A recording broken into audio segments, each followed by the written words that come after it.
Hi students. आज हम लोग क्लास 10th के गणित विषय के ऑब्जेक्टिव वस्तुनिष्ठ प्रश्न को हम लोग सॉल्व करेंगे। जैसे मैं आज स्टार्ट करने जा रहा हूँ तो सबसे पहले हम लोग फर्स्ट चैप्टर आज स्टार्ट करेंगे। उसमें देखते हैं। देखिए, ये जो 2023 का टारगेट का ऑब्जेक्टिव टाइप क्वेश्चन है, इसमें जितने भी प्रश्न दिए हुए हैं उन सभी प्रश्नों को हम लोग हल करेंगे। ठीक, देखिए, वस्तुनिष्ठ प्रश्न क्लास 10th का फर्स्ट चैप्टर में दे रखा है रियल नंबर। इन सभी प्रश्नों को इसमें देखिए, इस चैप्टर में ना ऑब्जेक्टिव आपका 116 को प्रश्न दिया है। देखिए, दिखा दे रहा हूँ।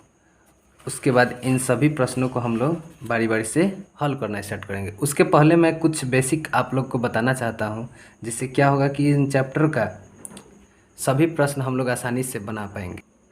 आइए हम लोग कुछ बेसिक नॉलेज लेते हैं। देखिए, क्लास 10th का ऑब्जेक्टिव टाइप क्वेश्चन है, चैप्टर 1 रियल नंबर वास्तविक संख्या।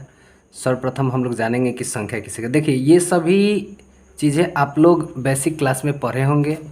देखिए, इन सब इसमें आपको अपरिमेय संख्या तक मैं बतलाऊंगा। जैसे कि आप लोग जानते हैं क्लास 10th में अपरिमेय और परिमेय का बहुत ही वैल्यू है, उसी पर सभी क्वेश्चन हम लोग बनाएंगे। चलिए ध्यान से देखिए।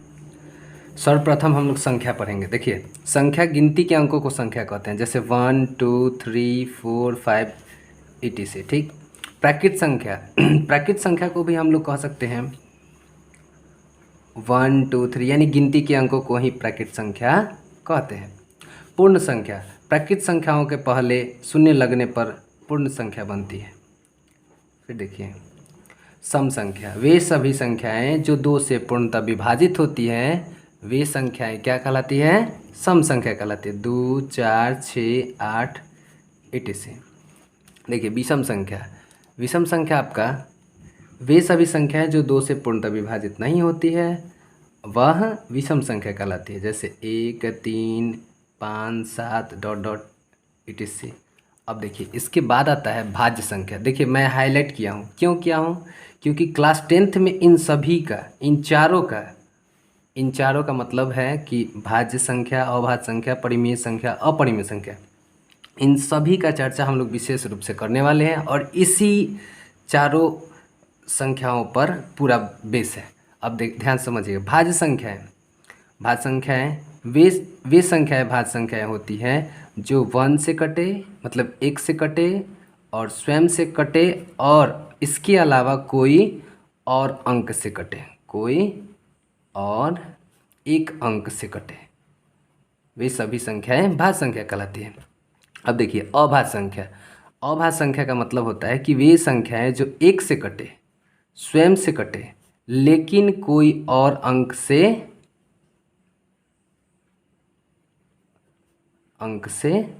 ना कटे।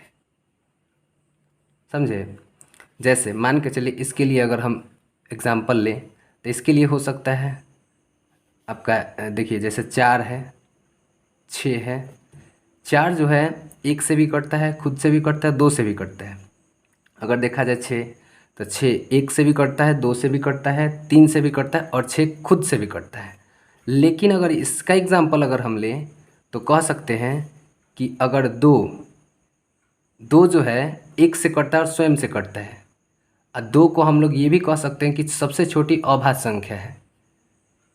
चलिए, और इसमें और भी आ सकते हैं, जैसे 2 के बाद आपका 3 भी हो गया जो कि खुद से कटता है और 1 से कटता है, एंड सो ऑन। चलिए, अब आगे बढ़ते हैं। अब बात आता है परिमेय संख्या। परिमेय संख्याएं वे संख्याएं होती हैं जो p/q के रूप में लिखी जा सके। बात समझिएगा ठीक से। तब p/q के रूप में सभी संख्याएं लिखी जा सकती है। अब देखिए, अब जो संख्याएं नहीं लिखी जाती है उन्हीं सभी संख्याओं को हम लोग अपरिमेय संख्या कहते हैं। तो अपरिमेय संख्याओं को हम लोग p/q के रूप में नहीं लिख सकते, p/q के रूप में नहीं लिख सकते। अब एग्जाम्पल के लिए मान के चलिए 4 को हम लोग लिख सकते हैं 1/4। लेकिन अगर यहाँ देखा जाए तो आपको कह दिया जाए कि √3 को p/q के रूप में लिखिए, तो इसको हम लोग नहीं लिख सकते हैं। अतः रूट में आपका हो जाएगा 5 रूट में 7, ये सभी संख्या अपरिमेय संख्या होती है। लेकिन रूट में अगर आपको कह दिया जाए 4, तो 4 एक परिमेय संख्या होगा, क्योंकि रूट 4 का वर्गमूल जो होता है 2 होता है, अतः यह वर्गमूल से हट जाता है, हटने के बाद यह 2 आता है आंसर। तो 2 जो होगा आपका परिमेय संख्या हो जाएगा। क्लियर है? अब देखिए, अब हम लोग पढ़ रहे हैं क्लास 10th में कि वास्तविक संख्या, देखिए यहाँ वास्तविक संख्या, तो वास्तविक संख्या किसको बोलते हैं? तब कोई पूछे तो बता दीजिएगा आप कि परिमेय संख्या, यहाँ देखिए, परिमेय संख्या और अपरिमेय संख्या के सम्मिलित रूप को ही हम लोग वास्तविक संख्या कहते हैं, वास्तविक संख्या कहते हैं। क्लियर है? अब आगे बढ़ते हैं, इससे आगे अब आइए परिमेय संख्या। देखिए, परिमेय संख्या के बारे में हम लोग जानते हैं। परिमेय संख्या को 2 परिमेय संख्याओं का योगफल हमेशा परिमेय संख्या होता है, याद रखिएगा। 2 परिमेय संख्याओं का योगफल जो होता है, योगफल क्या होता है? हमेशा परिमेय संख्या होता है। 2 परिमेय संख्याओं का, 2 परिमेय संख्याओं का अंतर मतलब कि अगर 2 परिमेय संख्या अगर हम लोग घटाते हैं तो वो भी परिमेय संख्या ही हम लोग को प्राप्त होता है। फिर पूछे कि 2 परिमेय संख्याओं का गुणनफल क्या होता है, तो वह भी परिमेय संख्या ही होता है। अगर पूछे कि भागफल भी परिमेय संख्या ही होती है। वैसे ही अभी हम लोग जैसे परिमेय संख्या पढ़े, थोड़ा अपरिमेय संख्या के बारे में जानते हैं। देखिए, परिमेय संख्या का मतलब, अगर हम लोग, अब देखिए एक चीज़ और पूछता है कि 2 परिमेय, ऐसे पूछेगा 2 परिमेय संख्याओं के बीच में कितने परिमेय संख्याएं बन सकती है, तो आप लोग याद रखिएगा कि अनंत होगा, अनंत होगा। ठीक है, ये पूछता है ऑब्जेक्टिव में, हमेशा याद रखिएगा कि 2 परिमेय संख्याओं के बीच में कितने अपरिमेय संख्याएं बन सकती है, तो अनंत, अनंत बन सकता है। तो ध्यान से देखिएगा। अब अपरिमेय संख्या के बारे में हम लोग पढ़ेंगे। देखिए, परिमेय संख्या के जैसे ही अपरिमेय संख्या में भी योगफल होंगे, यानी 2 परिमेय संख्याओं का योगफल, अगर अपरिमेय संख्याओं का योगफल मान के चलिए कि √3 प्लस √3 अगर हम कहें, तो इसको हम लोग, देखिए योगफल कह रहा है तो इसको ऐड कर रहे हैं, मतलब जोड़ रहे हैं, तो इसमें लिख सकते हैं हम लोग 2√3 लिख सकते हैं। लेकिन यह एक परिमेय संख्या नहीं हुआ, अपरिमेय संख्या ही हुआ। अंतर में भी अगर देखा जाए तो मान के चलिए अंतर में 0 आ सकता है।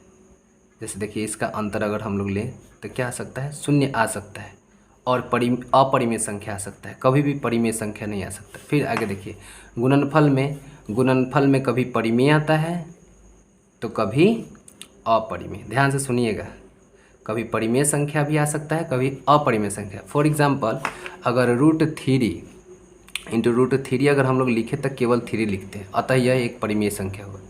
लेकिन वहीं पे अगर √3 इंटू √2 लिखा हुआ रहे तो इसमें हम लोग क्या करते हैं? √3 इंटू, तो 2.44 समथिंग आएगा, अतः यह एक अशांत राशि है। अशांत आया कहने का मतलब है कि कहीं ना कहीं ये अपरिमेय संख्या रहेगा। फिर देखिए, भागफल में कभी परिमेय संख्या भी आ सकता है और कभी अपरिमेय भी। फॉर एग्जांपल, अगर √3/√3 लिखे तो इसका तो 1 आ जाएगा, है ना।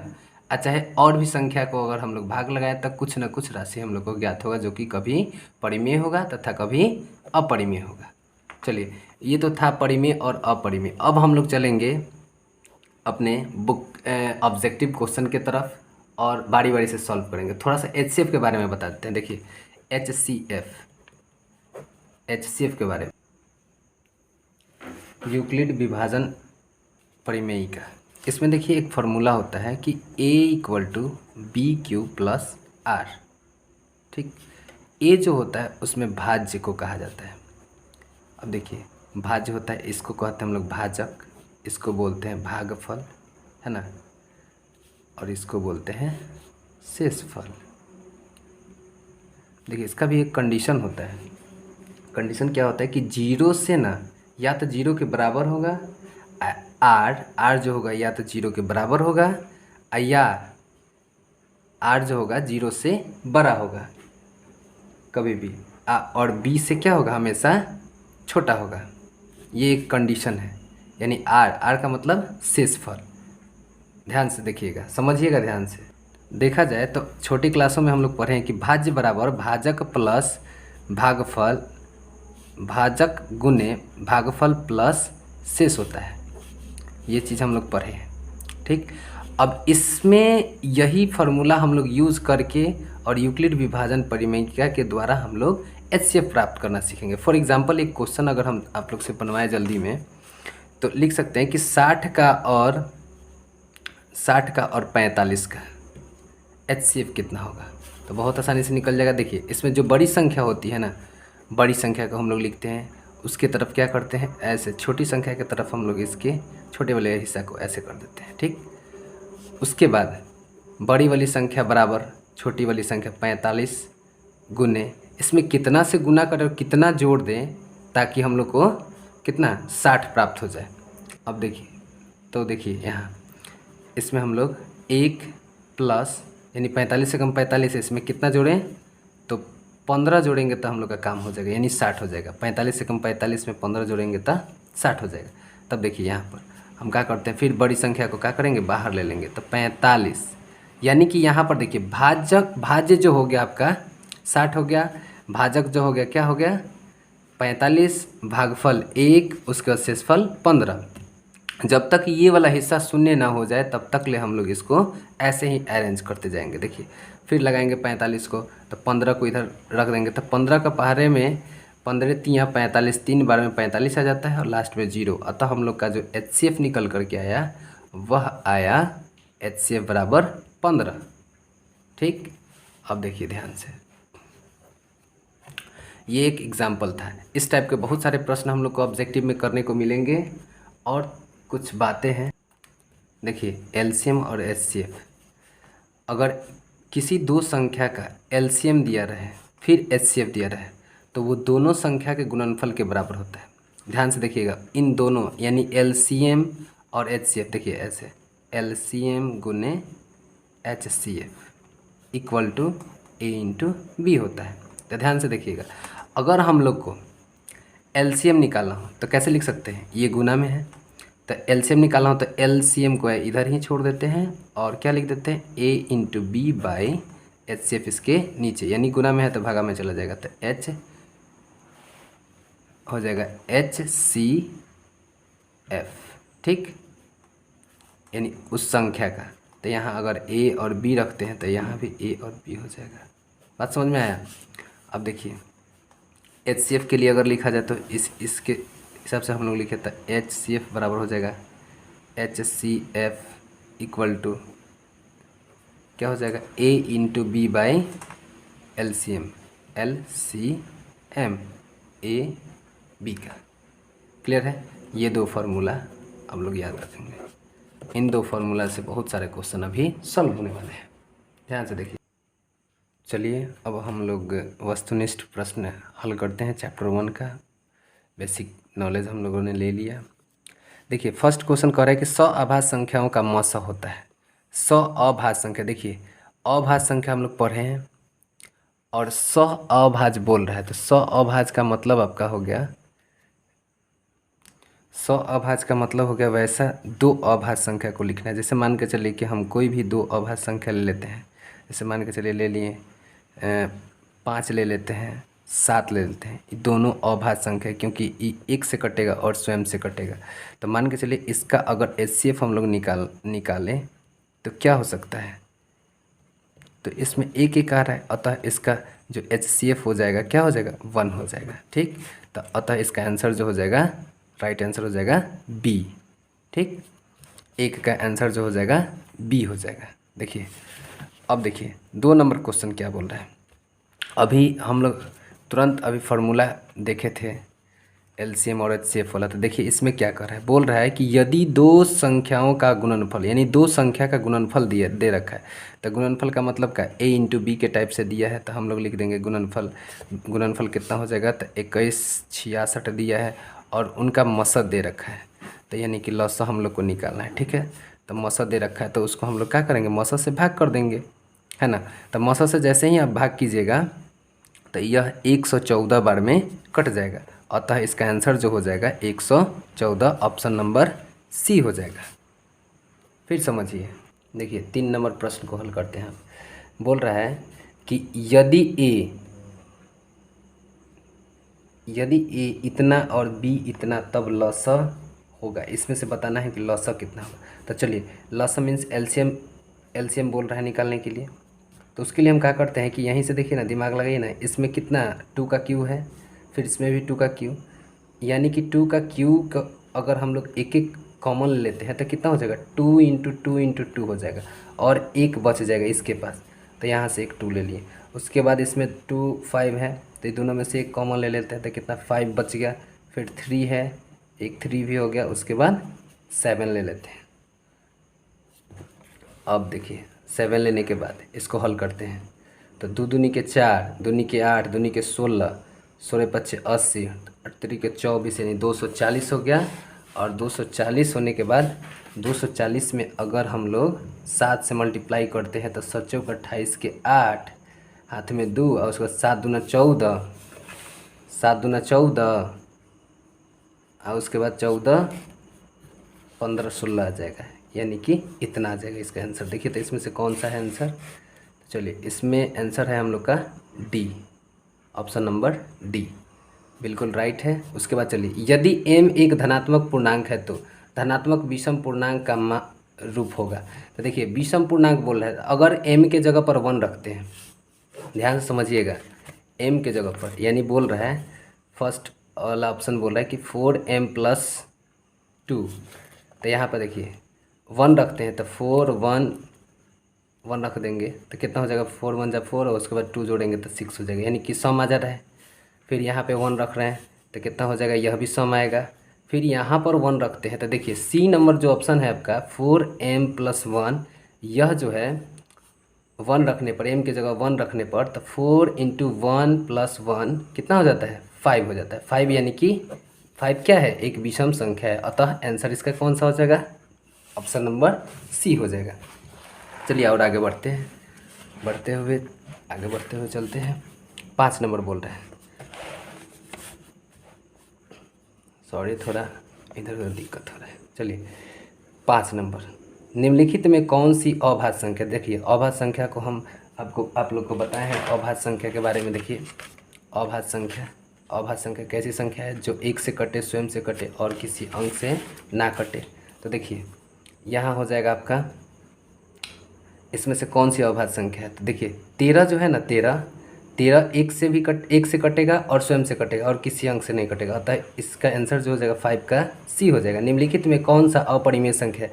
देखिए इसमें से अपरिमेय संख्या ढूंढना है, तो अपरिमेय संख्या ढूंढने के लिए हम लोग इसमें से आंसर आपका हो जाएगा अपरिमेय संख्या। देखिए इसका तो √4 का होता है 2, इसका हो जाएगा 4, और फिर 5 इसका हो जाएगा, तो 4 5 9 कर देंगे हम लोग, तो ये भी परिमेय संख्या हो जाएगा। और ये तो 10 का स्क्वायर होता है, अतः इसका वर्गमूल 10 होगा। लेकिन ये जो आपका हो जाएगा अपरिमेय संख्या, क्योंकि √17 जो होता है नहीं टूटता है। ठीक, यही आंसर हो जाएगा। फिर बोल रहा है 7 नंबर प्रश्न में कि 144 के अभाज्य गुणनखंड में 2 का घात कितना होगा। 144 के अभाज्य गुणनखंड में 2 का घात पूछ रहा है। इसका मतलब समझ रहे हैं, अभाज्य गुणनखंड निकालेंगे 144 का, फटाक से निकालेंगे 2 से तो हो जाएगा 72, फिर 36, फिर 2 से निकालेंगे तो 18, फिर 2 से निकालेंगे तो हो जाएगा आपका, 2 से निकालिएगा तो हो जाएगा 9, फिर 3 से निकालिए तो 3 तरीके 9 हो जाएगा। यानी 2 से केवल पूछा गया है, तो 2 का कितना हो सकता है, तो 2 के पावर 1 2 3 4 हो जाएगा। यानी यहाँ इसमें ऑप्शन नंबर कौन सा हो जाएगा, सी। ठीक, अब देखिए 8 नंबर क्वेश्चन में क्या बोल रहा है। 8 नंबर बोला है कि निम्नलिखित में कौन सा परिमेय संख्या है। तो इसमें से बताना है कौन सा परिमेय संख्या। देखिए हम आप लोग को बोले हैं कि परिमेय और अपरिमेय संख्याओं का योगफल अपरिमेय संख्या होता है। फिर ये भी आपका अपरिमेय संख्या हो जाएगा। इसमें परिमेय पूछा जा रहा है, ध्यान से देखिएगा, एग्जाम में ऐसे ही बच्चे गलती कर देते हैं। फिर अब इसमें देखिए 50 का दिया है, 500 का दिया है, इसको भी अगर हम लोग तोड़ेंगे तो अपरिमेय संख्या आएगा। लेकिन 1 का अगर स्क्वायर करते हैं, 1 का स्क्वायर और 144 का, तो ये आपका राइट आंसर हो जाएगा, क्योंकि 144 का 12 हो जाएगा। 1 का स्क्वायर अगर कीजिएगा तो रूट हट जाएगा, तो इसका 1 ही हो जाएगा, तो 1/12। अतः इसका आंसर ए हो जाएगा, 8 का ए। फिर बोल रहा है कि निम्नलिखित में कौन सा अभाज्य संख्या है, निम्नलिखित में से कौन सा अभाज्य संख्या। तो ध्यान से देखिएगा, अभाज्य संख्या इसमें से कौन सा है। तो देखिए 213, 41, 501, तो अभाज्य संख्या इसमें पूछ रहा है। तो 91 तो कटता है ना, 91 कटता है आपका, 213 भी, फिर 41 नहीं कटता है, 41 नहीं कटता है। अतः आपका आंसर नंबर इसका हो जाएगा 9 का आंसर सी हो जाएगा। 9 का आंसर बिल्कुल राइट है, सी हो जाएगा। चलिए आगे बढ़ते हैं 10 का। देखिए निम्नलिखित में किसका दशमलव प्रसार अशांत है। देखिए इसको भी निकालने का तरीका होता है, शांत और अशांत पूछ रहा है। निम्नलिखित में किसका दशमलव प्रसार अशांत है। तो अशांत, देखिए अशांत का मतलब है कि वह भाग लगते हुए जाएगा। और देखिए 625 जो है, 625 5 से, देखिए 2 के पावर n इंटू 5 के पावर 2 के पावर m इंटू 5 के पावर n के रूप में रहना चाहिए अगर नीचे, तो वह शांत हो जाएगा, अन्यथा अशांत। तो देखिए अशांत इसमें आपका है 1600 जो है, यह भी नहीं होगा। 625 का फैक्टर करिएगा तो ये भी नहीं होगा, 50 का भी नहीं होगा। तो इसमें अशांत जो हो जाएगा आपका बी नंबर हो जाएगा, क्योंकि 243 जो होता है, 243 को हम लोग पूर्ण रूप से 243 से इसमें भाग लगेंगे तो दशमलव प्रसार क्या होता जाएगा, बढ़ता जाएगा। ठीक है, देखिए उम्मीद करते हैं कि वीडियो आप लोग देखिएगा और समझिएगा। अगर कोई दिक्कत हो तो फिर कमेंट्स में बोलिएगा। ठीक है, आज के लिए बस इतना ही, फिर अगले वीडियो में आगे बढ़ेंगे हम लोग और बेसिक कंसेप्ट। और देखिए फर्स्ट वीडियो है मेरा, इसलिए थोड़ा सा दिक्कत हो रहा है, आगे मैं बनाता रहूँगा। टोटल 116 प्रश्न है, अगला बार से मैं क्वेश्चन ही बनाऊँगा। ठीक है, जय हिंद।